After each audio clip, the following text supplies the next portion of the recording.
All right, so this is our outdoor unit to our hyperheat heat pump. For a user standpoint, there's nothing much for the consumer to do. But in the fall, make sure that when the leaves fall, these remain clear.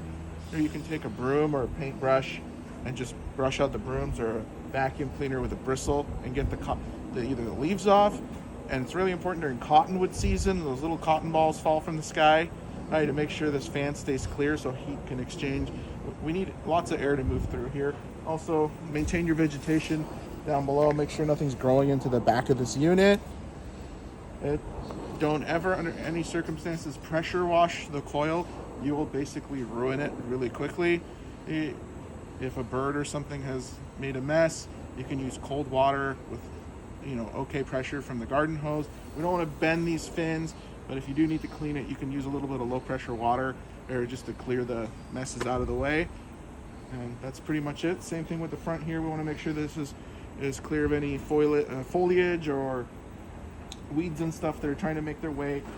They'll get spun up around the fan and go bad. Make sure the bottom stays clear here, because water does come out here, and if a lot of dirt and stuff did pile up over the years, then the water can't come out of the bottom of our unit and drain properly during defrost. And don't be shocked. The first time it happens, you'll be like, oh my God, my unit's on fire, but it's really not. It's gonna go into defrost sometime in the fall or early winter, and you may see a cloud of steam coming off this.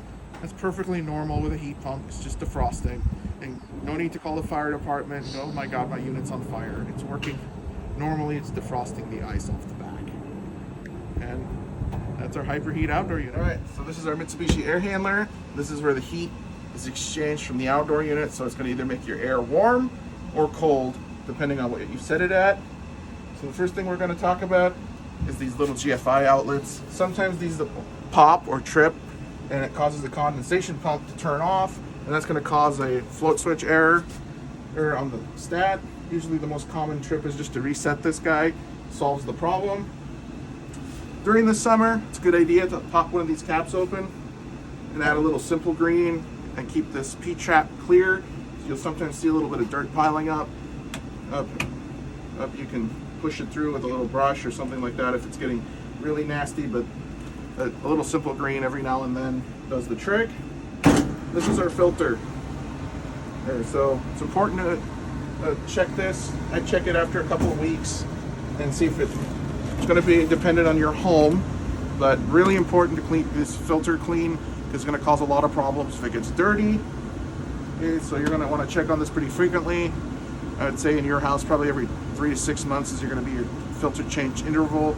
Make sure to keep an eye on this. And then remember in the back of your head, when it's smoke season, check this frequently. Sometimes they go bad as soon as a day, but usually every week or two they're getting trashed pretty bad when the air is really nasty. Can't stress enough, this is usually the culprit of most faults. It'll blow up blower motors, it'll cause leaks. The whole system can be impacted because we can't get heat off our coil. Everything gets hot. It's bad on the compressor. It's basically bad on everything. So airflow, airflow, airflow. Other than that, there's not much else to do on the unit for user serviceability. So just keep that in mind, your filter.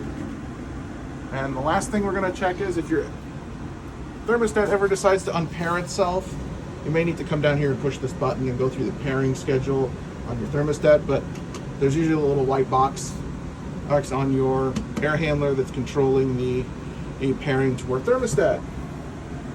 And that's pretty much it.